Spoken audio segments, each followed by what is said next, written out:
Estamos aqui ao lado do nosso grande amigo Leonardo Machado, que se dispôs, recebeu o nosso convite e muito gentilmente atendeu para participar do 7º Congresso Espírita de Sergipe, e ele acaba de fazer exatamente agora a sua participação no 7º Congresso com uma palestra em torno, a mensagem dele em torno de um livro também de sua autoria, Vida Saudável e Feliz. Leonardo, seja bem-vindo, é uma alegria muito grande tê-lo conosco.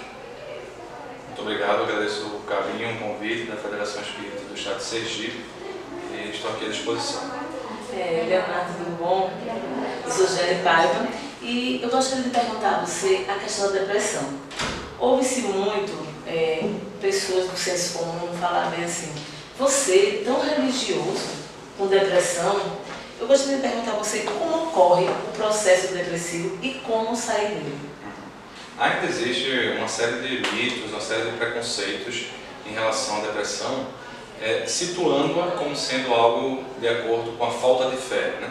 Mas é importante que percebamos que depressão, tanto quanto uma fibromialgia, tanto quanto uma artrite reumatoide, é uma doença, né?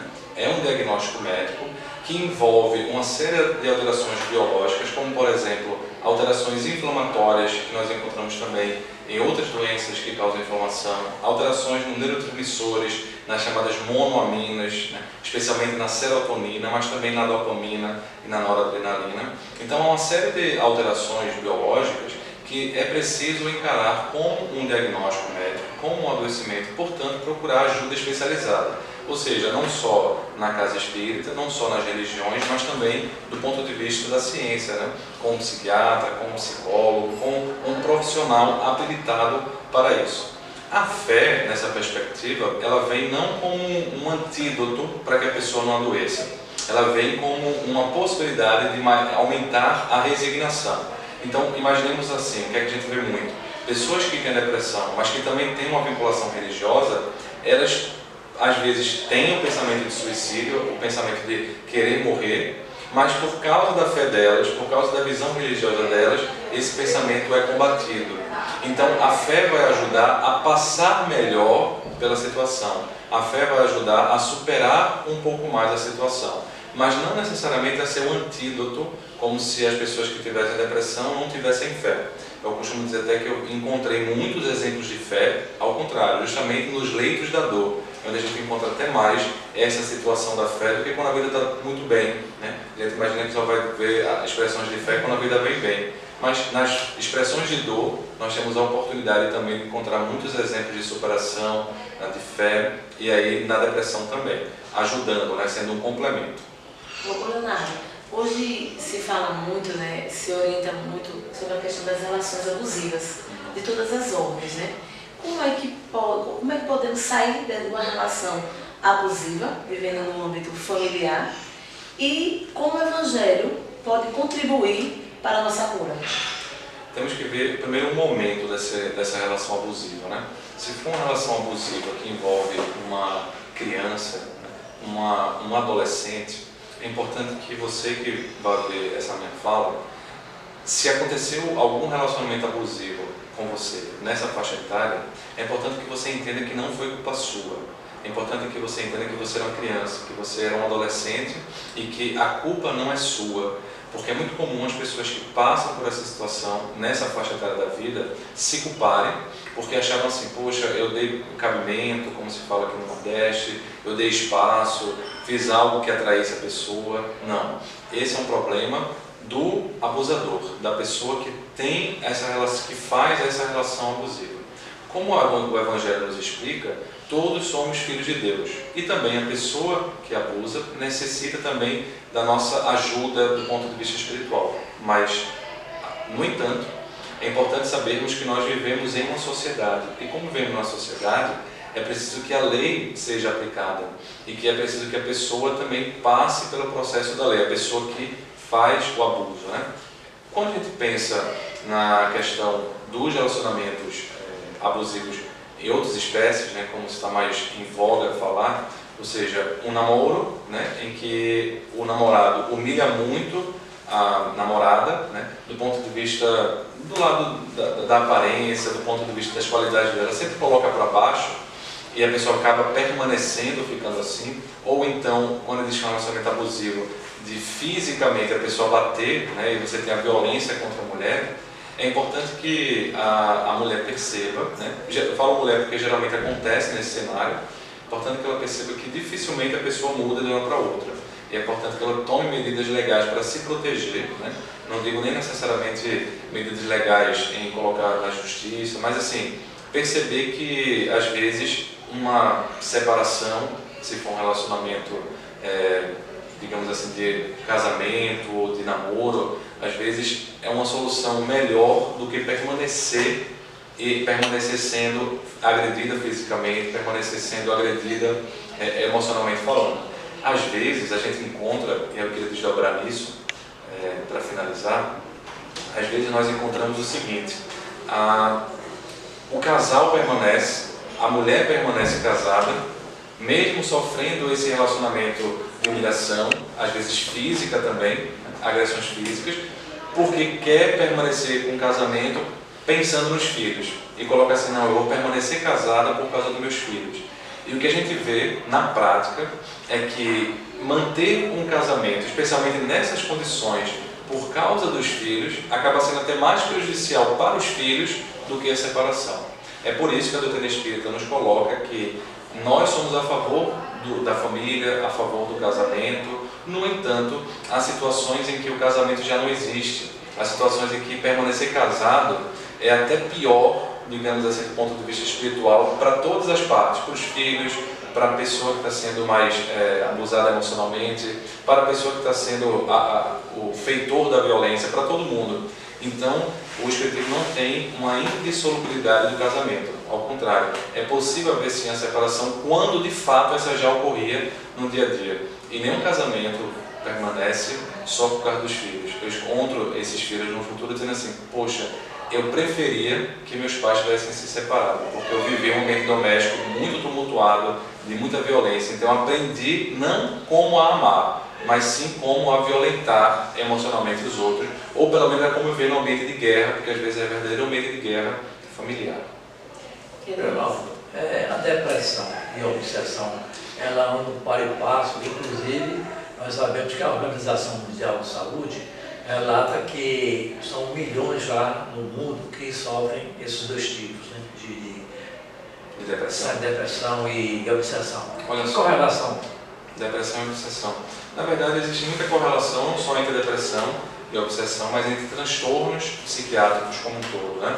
Quer seja uma relação da obsessão gerando o transtorno, ou o próprio transtorno facilitando a obsessão acontecer. Porque imagine só, a pessoa que está com depressão, ela passa por um período da vida de perda, ou então está no pós-parto, né, um momento de muita vulnerabilidade para a depressão. Então ela está lá deprimida, está lá com a depressão, e os pensamentos começam a ficar muito mais pessimistas. Ela fica se culpando, fica se colocando para baixo. Então, mesmo que a obsessão não acontecesse antes, é muito provável que ela venha a acontecer, porque ela está ali com um estado vibracional muito comprometido. Às vezes acontece de o casal, lembro de uma situação, para exemplificar, em que o casal era um casal trabalhador espíritas, era um casal dedicado, e aí a mulher, a esposa, teve uma depressão pós-parto. E aí o que aconteceu? Ela teve a depressão pós-parto, mas o caso dela não tinha influência espiritual, porque embora ela tivesse com as defesas psicológicas mais enfraquecidas e facilitasse a obsessão, ela tinha o mérito de já ter tido a vida assim dedicada, uma vida equilibrada, e o seu marido também. Então, os benfeitores estavam apostos na casa com mais presença, evitando que aquele quadro se agravasse com uma obsessão. Porque o que a gente vê, quando você tem uma obsessão junto, às vezes o quadro fica mais grave, fica mais refratário ao tratamento convencional. E aí você precisa aliar as duas situações. Então, acaba sendo, como eu digo, uma via de mão dupla, né? Tanto causa quanto efeito. Né? Agora, com referência ainda à ciência e espiritualidade, me parece que a OMS também já está reconhecendo, né, a necessidade também de fazer esse tratamento também no lado espiritual. Aliás, você, já na sua fala um pouco distante, você fala que a medicina já reconhece, né, o tratamento também dentro dessa área da espiritualidade. Nós temos tido um avanço muito grande em termos de pesquisas em relação à espiritualidade e saúde. Aqui no Brasil, especialmente, nós temos um grupo muito forte de pesquisadores, muitos deles psiquiatras, né, como o Alexander Moreira Almeida, que é um psiquiatra, o Juiz de Fora, que tem sido um verdadeiro pioneiro no mundo em pesquisas sobre a área. E de tal modo que hoje já se sabe que ter um nível de espiritualidade maior, quando eu falo espiritualidade do ponto de vista científico, não é ter uma religião específica, e assim o conceito que nós temos em relação a Deus, sentido de vida, o conforto espiritual que isso pode trazer. Tá? Pessoas que têm isso, elas geralmente adoecem menos, e quando adoecem, elas conseguem passar melhor pelo adoecimento. Agora, mais uma vez, não quer dizer que não vá adoecer, mas consegue passar melhor pelo adoecimento. De tal modo que, recentemente, até a Sociedade de Cardiologia tem sugerido, né, que é importante abordar. Existem hoje escalas que você pode se dispor enquanto médico para poder acessar o quão importante é a espiritualidade na vida da pessoa. Então, acho que hoje já temos um grande corpo de conhecimento científico, uma grande quantidade de artigos científicos que mostram, sim, que ter esse lado pode ser muito útil na recuperação dos pacientes.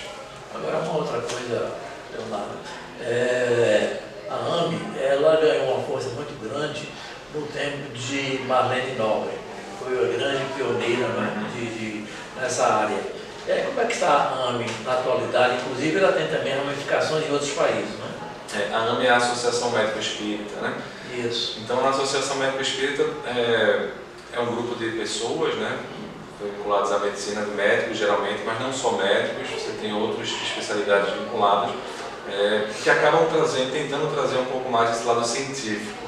E de fato tem se expandido muito. Acho que quase todos os estados brasileiros hoje têm as suas AMEs. Lá em Pernambuco nós temos a Associação Médico Espírita do Estado de Pernambuco, que eu, quando era estudante de medicina, né, a própria Marlene Nobre foi lá em Recife e me conhecia e me convidou para ser um dos fundadores. Então a gente fundou junto com a Rosane, que é uma trabalhadora valorosa, que continua até hoje na direção da casa, né, na verdade da Associação Médico Espírita de Pernambuco.